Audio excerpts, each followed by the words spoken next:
안녕하세요. 더드림 공동체를 섬기고 있는 신정민 청년입니다. 저는 사역에 대한 고민이 있는데요. 저는 현재 두드리쇼 방송팀 팀장을 섬기고 있습니다. 방송 사역을 하면서 어느 순간 방송 사역을 세상 속 일을 하듯이 사역을 대하는 모습이 종종 나타나더라고요. 그런데 이 모습이 팀원들에게도 보여지면서 팀원들이 저처럼 사역을 사역으로 받아들이지 않고 일처럼 느끼게 되어서 사역에 대한 변질된 시선을 가지게 되진 않을까 걱정이 됩니다. 사역을 감당하면서 세상 속 일처럼 느껴지는 순간에 그 상황을 지혜롭게 해결할 수 있는 방법과 함께 팀 사역을 할 때에 지혜롭게 사역을 전달할 수 있는 방법이 궁금합니다. 안녕하세요. 저는 더드림 공동체를 담당하고 있는 이요한 전도사입니다. 오늘 제가 받게 된 질문은 방송팀장 사역으로 섬기고 있는 신정민 청년이 남겨주었는데, 제가 조금 더 이해하기 쉽게 여러분들께 질문을 풀어서 설명해 드리도록 하겠습니다. 교회의 섬김을 하나님의 일로 바라봤을 때는 누가 실수를 하거나 내가 원하는 방향으로 일이 흘러가지 않아도 품고 순종하는 마음이 생기는데, 교회의 섬김을 잘해내고 싶은 임무로 바라보는 순간 욕심이 생겨서 실수에 대해서 예민하게 반응하게 되고 사람들에게 더 엄격해집니다. 팀원들과 하나님을 섬기기 위해서 만난다는 마음보다도 이게 성과를 내기 위한 느낌이 앞서게 될까봐 그런 게 걱정이 된다라고 정민 청년이 고민을 남겨주었습니다. 우리가 동아리, 동호회 활동을 한다고 할 때는 서로 관심사가 비슷한 사람들끼리 만나게 됩니다. 예를 들어서 낚시를 좋아한다든가 축구, 운동을 좋아한다든가 독서를 즐겨한다든가 이런 관심사가 비슷할 때 그 공동체가 유지가 되고 비슷한 사람들끼리 만나서 재밌는 그런 모임이 형성되게 됩니다. 그리고 이와는 좀 다르게 영리적인 목적으로 만나는 직장 내에서의 관계라든지 그런 경우에도 이윤을 추구한다는 목적으로 주변 사람들이 도움이 되기 때문에 그 공동체가 유지가 되어 나갑니다. 그런데 교회의 경우는 이와는 좀 많이 다른 케이스입니다. 단순히 관심사가 같아서 재미로 모이는 집단도 아니고, 또한 이윤을 추구하기 위해서 만나는 이익 집단도 아닙니다. 교회는 예수님을 믿기 때문에 어느 순간부터 우리에게 믿음이 주어졌기 때문에 만나서 같이 공동체 생활을 해나가는 곳이 바로 교회입니다. 근데 이 교회 안에서도 다양한 일들을 같이 해나가게 되는데, 예를 들어서 지금 질문을 주신 신정민 청년 같은 경우에는 방송팀 사역을 섬기고 있는 거예요. 이 방송팀 사역 같은 경우에는 이 일 자체가 쉬운 일이 아니죠. 음향도 만져야 되고 영상도 만져야 되고 또 생방송을 라이브로 진행하다 보면 때에 맞게 자막도 나가야 되고 신경 써야 될 일이 한두 가지가 아닙니다. 이런 전문적인 사역은 재미를 느껴서 하는 사람들이 한다든지, 아니면 그와 반대로 정말 책임감을 가지고 영리적인 목적을 추구하면서 직업의 전문성을 가지고 이 일에 종사하고 그렇게 되는 그런 경우들이 운영되는 원리가 될 수가 있습니다. 이것은 우리가 세상 안에서도 충분히 배울 수 있는 그런 원리인데, 우리가 그런데 특수한 상황으로 교회에서 만나서 이러한 민감한 일들을 진행해 나간다고 했을 때는 단순히 방송팀에 모여있는 사람들이 방송에 정말 관심이 있고 어떤 직업의 전문성을 갖고 있는 사람들이 모여서 일을 진행하는 게 아니라 아까도 말했다시피 예수님을 믿는 마음에, 또 하나님을 섬기고 싶은 마음에 이러한 일들을 선택해서 사역을 진행해 나가는 부분이 있기 때문에 일반적인 경우와는 많이 다른 상황이라고 우리가 이해를 할 수가 있습니다. 그래서 이 공동체가 예를 들어서 처음에는 호기심에 일을 시작했다가도 흥미가 떨어진다고 했을 때 이 공동체가 유지되는 것도 힘들 뿐만 아니라, 또 교회 내에서 모든 사람들이 직업적인 전문성을 띄고 있는 채로 이 일을 하는 것도 아니기 때문에 이 공동체가 운영되는 게 참 쉽지가 않은 겁니다. 그런데도 불구하고 우리가 함께 예배를 드리면서 자막 실수가 한번 나왔을 때 예배를 드리는 모두가 다 헤매고 있잖아요. 그러니까 그런 경우들처럼 우리는 예배를 하는 거, 하나님을 높이는 일에 있어서 최선을 다해서 그 일을 멋지게 해내고 싶은 그런 마음이 있고 또 그러한 자세를 가져야 되는 것도 사실입니다. 우리가 이러한 것을 그렇다면 어떻게 극복해 나가야 되냐라고 생각을 했을 때 아까 우리 질문해 주신 우리 질문자의 질문에 이미 그 답이 있었다라고 저는 생각이 듭니다.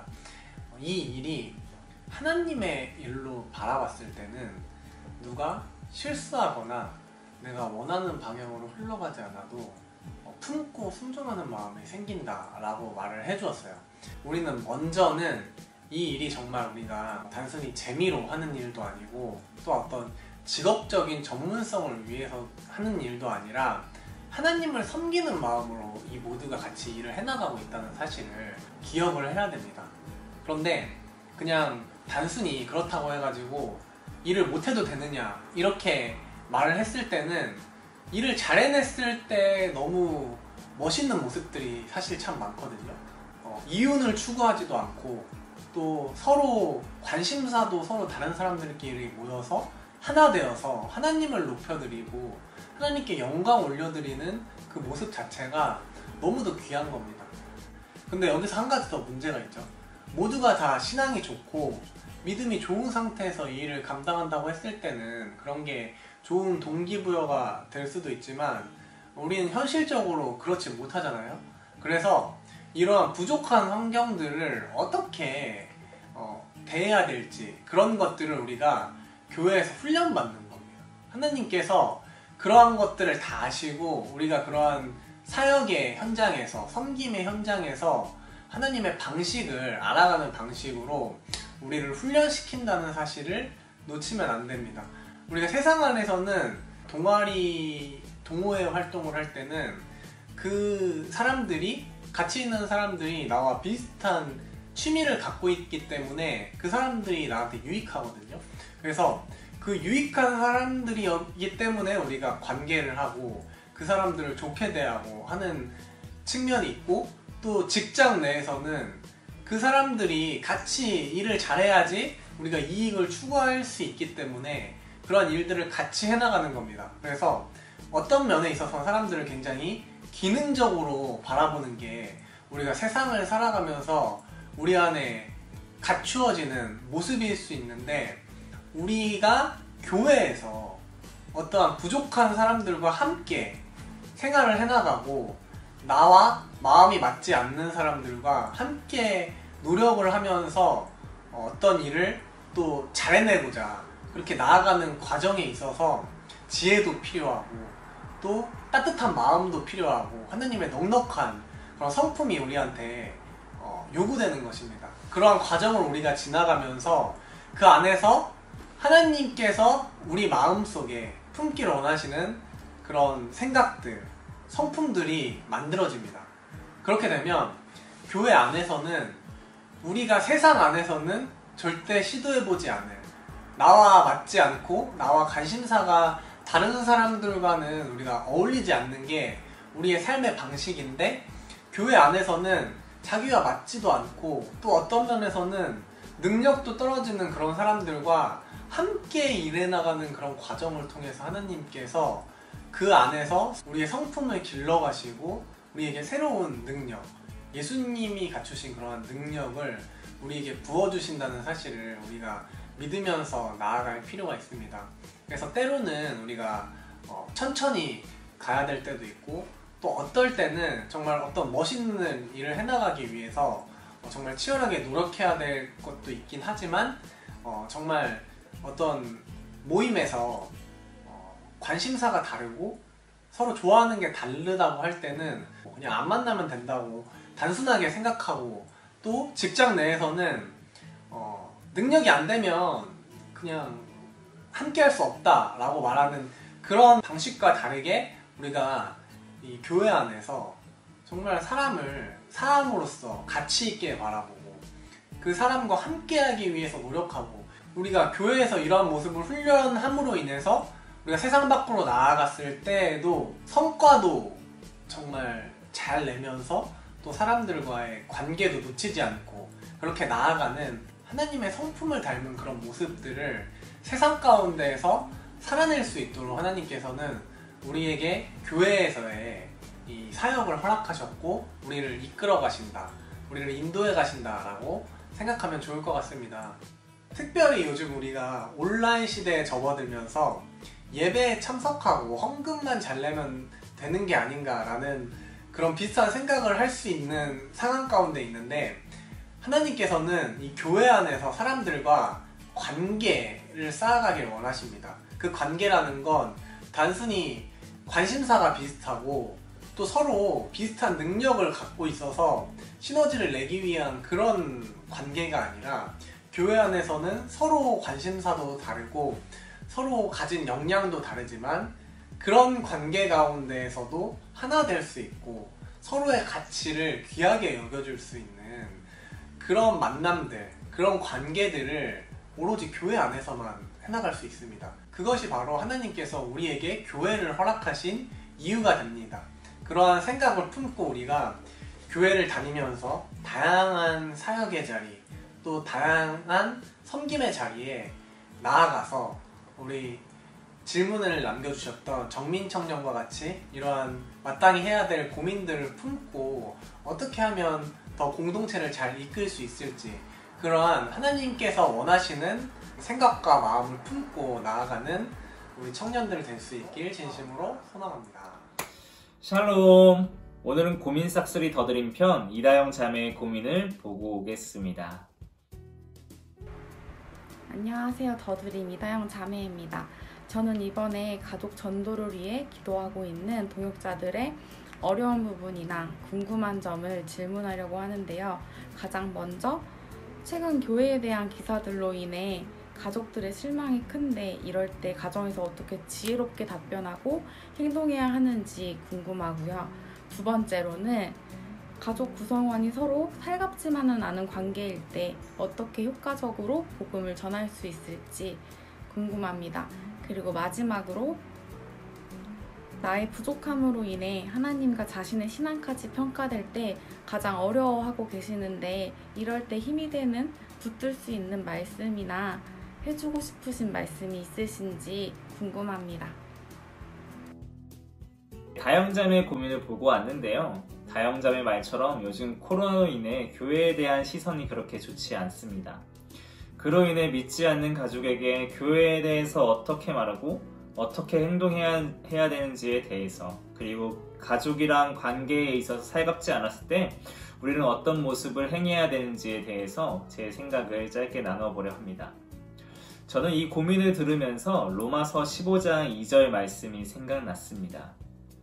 우리 각 사람이 이웃을 기쁘게 하되 선을 이루고 덕을 세우도록 할지니라. 왜 이웃을 기쁘게 하고 선을 이루고 덕을 세워야 할까요?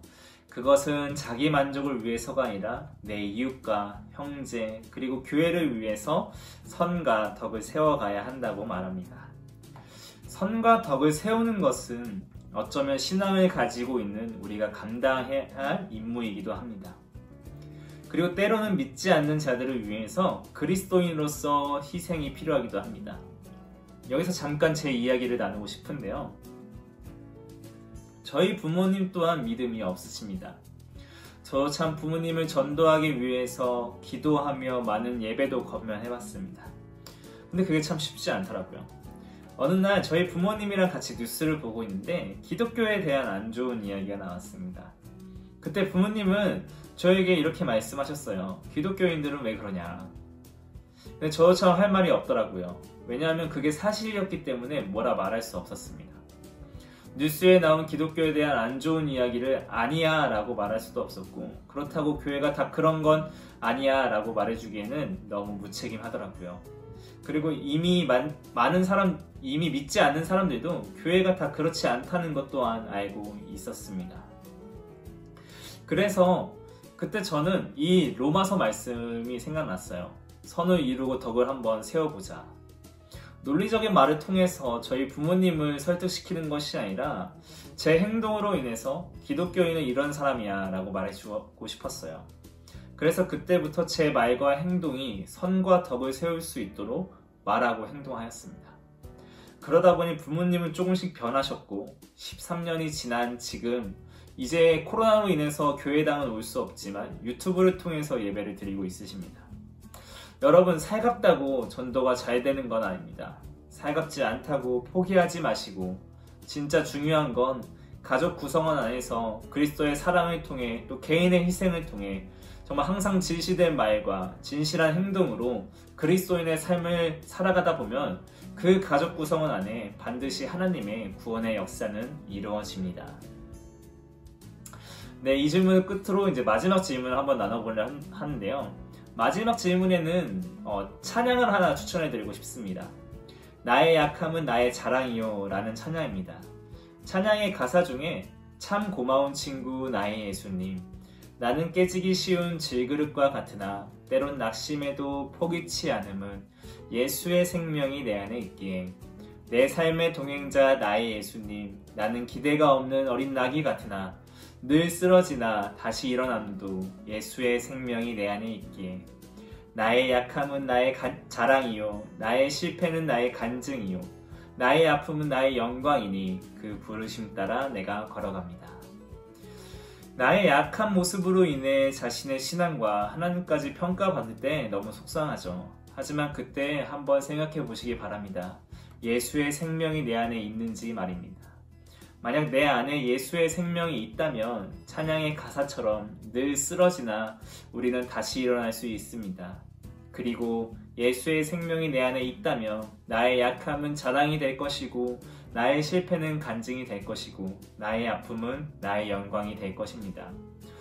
자신의 부족함으로 인해 낙담하고 절망하고 쓰러지지 마시고 예수의 생명이 내 안에 있다는 것을 믿고 다시 한번 일어서서 예수의 부르심에 따라 살아가는 우리 정말 두드리시오 여러분 되길 소망합니다. 우리 정말 그 예수의 부르심에 따라 다시 한번 나아가면 좋겠습니다. 감사합니다. 안녕하세요. 저는 더드림 공동체 써니셀 리더 서기선입니다. 제가 요즘 가장 많이 하는 고민이 결혼과 배우자에 대한 고민인데요. 이 고민 주제는 저뿐만 아니라 우리 더드림 공동체가 한 번쯤은 생각했을 고민이라고 생각합니다. 저희가 배우자를 고를 때 어떤 기준을 가지고 골라야 하고 또 꼭 믿음이 있는 배우자와 결혼을 해야 하는지와 결혼은 어떤 마음가짐을 가지고 결혼을 해야 하고 또 어떻게 기도를 해야 하는지 그런 모든 결혼에 대한 고민에 대해서 목사님의 생각이 궁금해서 이렇게 고민을 남깁니다. 안녕하세요. 기호연 목사입니다. 더드림 싹쓸이 이 고민에 대해서 제가 맡은 질문은 결혼과 배우자에 대한 질문입니다. 사실 이거를 가지고 여러분들에게 이렇게 하십시오 라고 정답을 말할 수는 없어요. 왜냐하면 워낙 케이스 바이 케이스이기 때문입니다. 그러나 성경의 사례를 통해서 믿음의 배우자를 만나고 가정을 이룬 사람들의 이야기를 살펴보면서 내가 앞으로 이러한 방향으로 나아가면서 만남을 이루고 배우자를 찾고 결혼을 하면 되겠구나, 좋은 힌트는 얻을 수 있을 것 같아요. 그 방향성을 오늘 한번 생각해보고 여러분 각자에게 주시는, 여러분에게 정말 맞춤으로 꼭 적용되는 하나님의 음성이 들릴 수 있었으면 좋겠습니다. 자, 질문은 이거예요. 배우자를 고를 때 어떤 기준으로 골라야 될까요? 꼭 믿음이 있는 배우자를 만나야 할까요? 어떻게 배우자 기도를 해야 될까요? 우리 자매가 질문을 너무너무 잘해줬어요. 이것을 가지고 이야기를 해볼 텐데요. 먼저 우리 일반적으로 많은 그리스도인들이 또 사람들이 생각하는 두 가지 방향을 말씀드릴게요. 첫째로는 기도하면 하나님께서 특별한 만남, 운명적인 만남이 이루어지게 하실 거야. 하늘에서 뚝 떨어질 거야. 그게 첫 번째 의견이고, 두 번째는 기도는 하지만 하나님의 인도하심도 있겠지만 그래도 사람과 사람이 서로 자유의지의 선택에 따라서 만나서 결혼을 하는 거지. 이 의견이 있어요. 저는 이 두 가지가 같이 합쳐져서 모두가 다 맞는 말이라고 생각을 합니다. 성경의 사례를 한번 볼게요. 첫째로 우리가 이삭과 리브가 커플을 한번 떠올려 봤으면 좋겠습니다. 아브라함이 아들 이삭에게 아내를 얻어주고 싶은 거예요. 그래서 신임하는 종에게 고향 밧단 아람으로 가서 이삭의 아내를 한번 구해와 봐라, 그렇게 이야기를 합니다. 근데 여기서 드는 질문이 하나가 있어요. 지금 아브라함이 살고 있는 가나안 땅에 얼마나 많은 사람들이 있었겠어요. 그런데 왜 그 사람들을 제쳐두고 저 멀리 고향까지 내려가서 아내를 구하라고 하는 걸까? 여기는 아브라함의 특별한 의도가 담겨져 있는 거예요. 뭐냐면 하나님을 모르고 우상을 숭배하는 사람과 같이 만나서 가정을 이루기보다는 하나님을 알고 믿음의 가정을 같이 꾸릴 수 있는 사람을 찾아보자. 그 뜻이 거기에 담겨져 있는 거예요. 저는 개인적으로 이렇게 생각합니다. 믿는 사람끼리 서로 하나님 앞에 교제를 결단하고 믿음으로 서로를 사랑해 나가고 그 깊은 사귐을 통해서 믿음의 가정을 결실하는 것. 저는 그것이 더 유익하다고 생각합니다. 그런데 중요한 것은 뭐냐면 절대화시키면 안 된다는 거예요. 믿지 않는 사람과 그러면 결혼하면, 교제하면 잘못된 거고 좋지 않은 결혼인가요? 절대 그렇지 않아요. 왜냐하면 그 사람도 하나님의 자녀잖아요.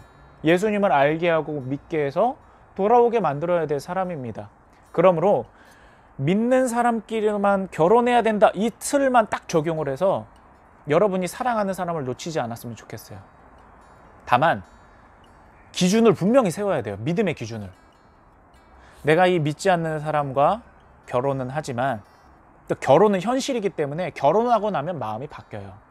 그러나 내가 기필코 이 사람을 정말 예수님의 사람으로 사랑해주고 그리고 이 사람을 향해서 헌신하고 섬김을 통해서 나를 통해 예수님의 사랑을 알게 해서 주님께로 돌아오게 하고, 그래서 결과적으로 우리의 가정이 하나님 앞에 복되고 인정받고 지지받는 가정이 되도록 해야 되겠다.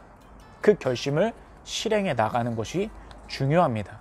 믿는 사람과만 결혼해야 되느냐, 믿지 않는 사람도 만나도 되느냐, 저는 여러분들이 믿음의 기준을 세우고 그 기준대로 지켜나갈 수만 있다면, 해나가는 그런 평생에 걸친 노력만 있다면 저는 두 경우 다 하나님께서 복 주시는 가정을 이룰 수 있다고 그렇게 생각을 합니다. 자, 이렇게 아브라함의 명령을 받아서 바단 아람으로 갔어요. 근데 그 종이 그곳으로 가면서 한 가지 일을 합니다. 기도하는 거예요. 제일 먼저 하나님, 이삭의 배우자를 구하러 가야 되는데 하나님이 내 길을 형통하게 해주세요. 기도했어요. 그랬더니 하나님께서 그 기도를 이뤄주세요. 리브가를 운명처럼 만나게 하시는 거예요. 하나님, 내가 우물가에서 물을 마실 텐데 나한테만 물을 주는 사람이 아니라 내가 끌고 온 낙타에게까지 호의로 물을 다 길어다 주는 그 사람이 하나님께서 보내주는 사람으로 알겠습니다. 그러니까 특별한 사인을 요구를 하는 거예요. 꼭 하나님, 내가 이렇게 해주는 사람이 그 사람인 줄 알겠습니다. 그렇게 기도하라기보다는 하나님의 인도하심 아래 저 사람이구나 라는 사인을 내가 깨닫게 해주세요 라는 기도를 올렸다는 거예요. 그러니까 리브가가 낙타가 물 한 번 마시면 여러분 70에서 100리터 마셔요. 물을 몇 번 길어야 되는 거예요. 그러니까 아주 우연적인 만남이 아니라 이건 하나님이 인도하신 만남이다 라는 특별한 분별되는 사인이 있었다는 거예요. 그래서 리브가를 만나서 리브가의 집에 가서 이삭의 아내로 좀 삼았으면 좋겠습니다. 그 집안 어른에게 이야기를 하니까 집안 어른들도 이 일이 하나님께로부터 나온 일이면 가부를 논할 필요가 없는 겁니다. 그렇게 합시다. 이렇게 흔쾌히 딱딱 맞아떨어지고 형통하게 되는 거예요. 또한 리브가도 마찬가지로 내가 비록 그 사람을 한 번도 본 적이 없지만 이 일이 하나님께로부터 나온 일이면 후회하지 않을 것 같아요. 제가 거기로 가겠습니다. 그리고 가서 이삭과 리브가가 딱 처음 만나는 순간 운명적으로 알게 돼요. 하나님의 인도하심으로 내가 평생을 걸쳐서 사랑해줘도 아깝지 않을 사람이구나. 그래서 두 사람은 만나서 행복한 가정을 이루게 됩니다. 이 사례를 통해 여러분에게 말씀드리고 싶은 것은 배우자를 선택함에 있어서 하나님께 인도함을 달라고 반드시 기도가 필요하다는 거예요. 배우자를 위해서 여러분 열심히 기도하세요.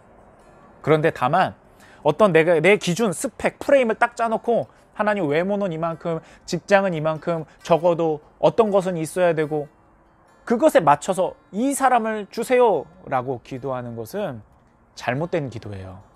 그 사람은 인격체잖아요. 결혼은 나 혼자 하는 게 아니라 나와 당신이 만나서 하는 거잖아요. 그러니까 내 기준으로 이기적인 틀에 짜서 정욕대로 잘못 구하는 기도는 이루어지지 않습니다. 하나님 앞에 인도함을 달라고, 이 사람이 하나님께서 만나게 해주신 사람이라는 그런 분명한 깨달음이 있을 수 있도록 도와주세요. 그런 기도를 여러분들이 했으면 좋겠습니다. 다음으로 보아스와 룻 커플에 대해 말씀드릴게요. 이 두 사람은 그냥 운명적으로 딱 만났다기보다는 서로와의 여러 가지 일들을 보내면서 서로 간에 그냥 사귐을 보내면서 이 사람과 내가 결혼을 하고 가정을 꾸려야 되겠다.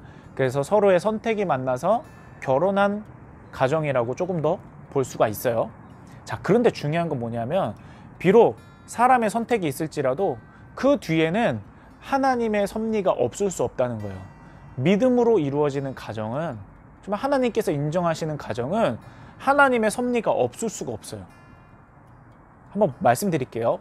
룻이 원래 결혼을 했었어요. 근데 남편을 이제 죽어서 잃었거든요. 그러니까 시어머니 나오미가 룻아, 네가 아직 젊으니까 이제 새로운 사람을 만나서 다시 인생의 2막을 시작해라 이야기를 합니다. 근데 룻이 거절해요. 어머니, 저 어머니가 믿는 하나님 믿고 싶어요. 그 하나님 믿으러 갈래요. 그래서 따라온 거예요. 그러자 보아스를 만나게 되고 둘 사이에 이제 애정이 깊어가서 사랑으로 결혼을 하게 되는 거죠. 보아스도 중요한 건 뭐냐면 저 사람이 마음에 든다. 그렇다고 해서 성급하게 처리하지 않아요. 굉장히 신중하게, 젠틀하게 모든 과정들을 다른 사람들이 흠잡을 수 없도록, 또 이 믿음의 단계에 있어서 또 하나님께서 기뻐하지 않는 그런 모습을 갖지 않도록 차근차근 신중하게 진행을 합니다. 그러니까 둘 사이의 결혼과 만남이 행복해질 수밖에 없는 거죠. 정리하자면 그거예요. 하나님 앞에 기도하십시오. 그리고 하나님 안에서 여러분이 열심히 사랑하는 사람을 만나고 그 사람과 함께 깊은 사귐의 만남을 이어가십시오. 그래서 그 사람과 아름다운 가정을 이루고 또 행복한 결혼 생활을 할 수 있었으면 좋겠습니다. 자, 그러면 이제 다음으로 어떻게 기도해야 되는지를 말씀드리고 싶어요. 좋아요. 배우자를 만나는 것은 하나님의 인도하심을 구하는 기도가 꼭 필요하고, 그 기도 가운데 내가 나아가야 되고 준비해야 되고 또 서로를 사랑할 수 있는 준비를 해야 된다는 걸 알겠습니다. 그러면 구체적으로 무슨 기도를 해야 될까요? 그거거든요. 근데 여러분, 어떤 문장을 만들어서 기도를 해야 배우자를 위한 좋은 기도다, 그게 아니라 어떤 마음을 가지고 기도하느냐가 중요하다고 여러분들에게 말씀드리고 싶어요. 배우자를 위한 기도는 첫째, 나 중심이면 안 돼요. 결혼은 나와 상대방이 만나는 거죠. 하나님은 내 기도도 들으시지만 그 사람의 기도도 들으시는 거예요. 저 사람이 나를 사랑하게 해주세요. 누구를 만나게 해주세요. 저 사람의 마음이 이렇게 바뀌게 해주세요. 하나님, 연봉은 얼마여야 되고 직장은 얼마여야 되고 집안은 최소한 이래야 되지 않을까요? 이렇게 기도를 어떤 수단으로 이용해서 상대방을 내가 소유하고 싶은 거, 상대방을 내 사람으로 가지고 싶은 거 정욕대로 잘못 구하는 기도예요. 이루어지지 않습니다. 여러분, 기도할 때 인격과 인격이 만나는 거, 나와 당신이 만나는 거, 이렇게 상대방을 보면서 기도할 줄 아는 시선을 가질 수 있었으면 좋겠어요. 둘째로 중요한 건 뭐냐면 조급해하지 마세요. 여러분, 정말 중요한 거예요. 주변에 제가 너무 많이 봤어요. 조급하고 성급해서 실수하는 경우. 나이는 찼어요. 이제 주변에서 친구들이나 사람들이 서로 잘 만나고 잘 결혼해서 잘 살아요. 그게 너무 부러운 거예요. 그리고 마침 나 스스로도 어떤 컴플렉스가 있는 거예요. 그래서 나의 이런 것 때문에, 나의 이런 상황 때문에 내가 결혼하지 못하진 않을까? 막 조급함이 일어나기 시작하는 겁니다. 그래서 성급한 실수를 하는 거예요. 내 주변을 딱 보니까 그래도 이 사람은 좀 괜찮은 것 같은데, 그냥 억지로 찾는 거예요. 이 사람이면 괜찮은 것 같으니까, 마침 외롭고 연애도 하고 싶으니까 한번 만나볼까? 그러다 보니까 인격적인 관계에서 사랑을 발전시키기보다는 소위 말하면 이제 들이댄다고 하죠. 급발진해서 찔러보는 거예요. 그러다가 서로 상처받고 더 꼬이게 되는 겁니다. 결혼은 조건이 아니라 인격과 인격이에요. 인격적인 사귐이 발전해서 이제 사랑이 돼야지 외모, 스펙, 집안, 기타 좋아 보이는 것들을 가졌다고 해서 내가 저 사람을 만나서 덕을 봐야 되겠다, 어떤 유익을 얻어야 되겠다, 나의 이 만족이 채워질 수 있었으면 좋겠다, 그러면 모두가 불행해지는 거예요. 정리합니다. 결혼과 배우자를 만남에 있어서 하나님을 인정하십시오. 하나님께서 주선하시는 축복된 만남이 있기를 기도하시고 절대 조급해하지 말고 섣부른 성급한 실수를 하지 마세요. 그러나 동시에 결혼을 원한다면 손 놓고 있지도 말아야 되는 거예요. 기도하면서 성급하지 않게, 무례하지 않게 마음에 드는 상대방에게 감정을 요구하지 않는, 강요하지 않는 존중과 인격으로 사귐을 시도해 보시기 바랍니다. 그 가운데 아름다운 사랑의 결실이 맺어지리라고 믿고 또 여러분 그렇게 되기를 축복해요. 조급해하지 말고 여러분 열심히 기도하고 열심히 사랑합시다. 하나님께서 여러분의 길을 인도하여 주시기를 진심으로 축복합니다.